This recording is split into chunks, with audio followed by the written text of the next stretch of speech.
26-27 पर बोलने का मुझे आपने अवसर दिया। अध्यक्ष महोदय, करोड़ युवा इस देश में है जिन्होंने सपना देखा था अच्छे दिनों का, रोजगार का, सस्ती पढ़ाई का, सस्ती दवाई का, लेकिन इस बजट को देखकर लगता है कि सरकार का सपना कुछ और ही है। अध्यक्ष महोदय, सरकार कह रही है 44 लाख करोड़ का टैक्स रेवेन्यू होगा। देश का कुल कर्ज आज भी जीडीपी का करीब 55% है।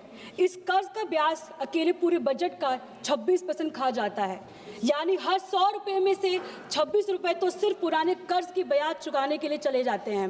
अध्यक्ष महोदय, सरकार ने 12 साल में देश पर कर्ज का बोझ इतना बढ़ा दिया है कि जो पैसा गरीब के घर, किसान के खेत, बच्चे की पढ़ाई और मजदूर की तनख्वाह पर लगानी चाहिए वो पहले ही अधूरा चुकाने में चला जाता है। ये अमृत काल नहीं है, ये कर्ज काल चल रहा है। अध्यक्ष महोदय, लगता है कागजों पर बजट बहुत बड़ा है, लेकिन जनता के लिए जगह बहुत छोटी है। अध्यक्ष महोदय, ऊपर से बजट चमक रहा है, नीचे से घर का बटुआ फट रहा है। कागजों में तो सरप्लस लिखते हैं, लेकिन जिंदगी तो ईएमआई भरते भरते कट रहा है। कर्ज बढ़ता जा रहा है, बजट पीछे छूट रहा है, डेब्ट तो एसेट से तेज भाग रहा है। अध्यक्ष महोदय, ये कैसा अमृत काल है जहां आम हिंदुस्तानी का भविष्य गिरवा रखा जा रहा है। अध्यक्ष महोदय, 2019 में इस सरकार ने बड़ी कंपनियों का कॉर्पोरेट टैक्स 30% से घटाकर 22% कर दिया। ये हर साल 1.5 लाख करोड़ की राहत मिली, लेकिन सवाल ये है, ये पैसा कहां से रिकवर किया जा रहा है? मध्यम वर्ग से, किसान की जेब से, नौकर पेशी की सैलरी से। अब इनकम टैक्स कॉर्पोरेट टैक्स से ज्यादा हो गया। अध्यक्ष महोदय, यानी सैलरी पाने वाला आम इंसान, छोटा व्यापारी, वो ज्यादा टैक्स दे रहा है और बड़ी कंपनियां कम। तो थ्योरी ये थी कि कॉर्पोरेट को छूट दो तो वो आपको इन्वेस्ट करेंगे, जॉब्स आएंगी। 12 साल हो गए अध्यक्ष महोदय, जॉब्स भी नहीं मिली, इन्वेस्टमेंट भी नहीं हुआ, लेकिन कॉर्पोरेट का मुनाफा जरूर बढ़ गया। अध्यक्ष महोदय, माननीय अध्यक्ष महोदय, आज भारत का आम परिवार घर बनाने के लिए नहीं, बच्चों को पढ़ाने के लिए नहीं, रोटी के लिए कर्ज ले रहा है, इलाज के लिए कर्ज ले रहा है, शादी के लिए कर्ज ले रहा है और जिंदगी जीने के लिए कर्ज ले रहा है। जब कोई परिवार रोटी के लिए कर्ज लेता है अध्यक्ष महोदय, तो उसे विकास नहीं, विफलता कहते हैं। अध्यक्ष महोदय, मजदूर तो बढ़ी नहीं, लेकिन महंगाई बढ़ती रही और इसी कैची में आम परिवार कट रहा है। घरेलू बचत 5 साल के सबसे निचले स्तर पर। अध्यक्ष महोदय, ये आंकड़े चीख चीख कर बोल रहा है, लेकिन सरकार के कान बंद है, आंख भी बंद है और मुंह सिर्फ खुलता है तो विकसित भारत बोलने के लिए खुलता है। अध्यक्ष महोदय, मैं ये कहना चाहूंगी आपको कि जनता को करीब 14% मेडिकल महंगाई सहनी पड़ती है, जो सरकार चार्ट में दिखाती नहीं है। करीब 12% शिक्षा महंगाई झेलनी पड़ती है, जो सरकार आंकड़ों में शामिल नहीं करती है। कई परिवार आज अपनी पुरानी कमाई का आधा हिस्सा सिर्फ एक बच्चों की पढ़ाई में लग जाता है, और एलपीजी की मांग ने तो हर रसोई को छुआ है और छोटे ढाबे बंद कर रहे हैं, कर्मचारी छटनी हो रही है। अध्यक्ष महोदय, असली महंगाई वो है जो आम आदमी को महसूस कराता है, जो किसी गवर्नमेंट रिपोर्ट में नहीं लिखी होती है।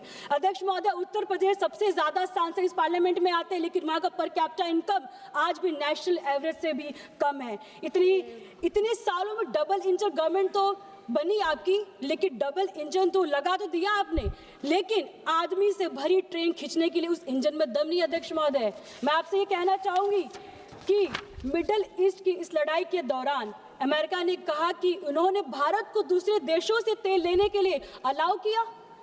अलाउ ये सिर्फ शब्द नहीं अध्यक्ष महोदय, ये हमारी सॉवरेनिटी पर सवाल उठाता है। सबसे बड़ा सवाल है कि सरकार चुप क्यों रही।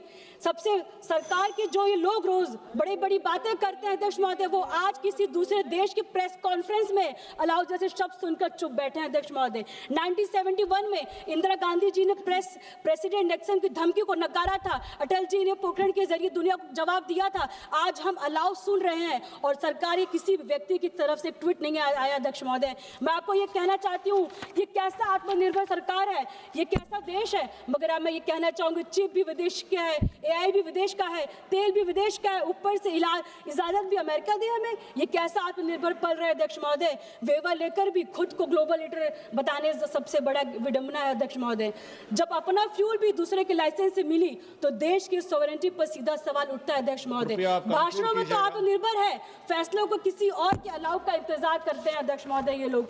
G20 देशों में फीमेल वर्क पार्टिसिपेट सबसे कम है अध्यक्ष महोदय। भारत में 20 से 29 साल की सिर्फ 18% महिलाएं पेड जॉब में है अध्यक्ष महोदय, और उत्तर प्रदेश में सिर्फ 9.8% है।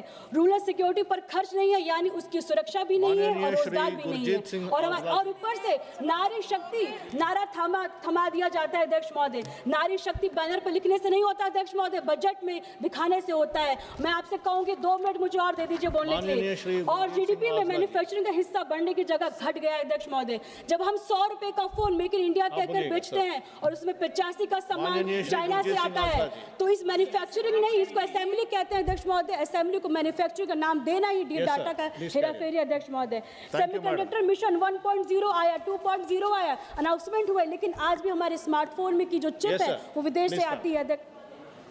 ऑनरेबल स्पीकर साहब, आपका बहुत बहुत शुक्रिया, आपने बजट पे बोलने का मौका दिया। ये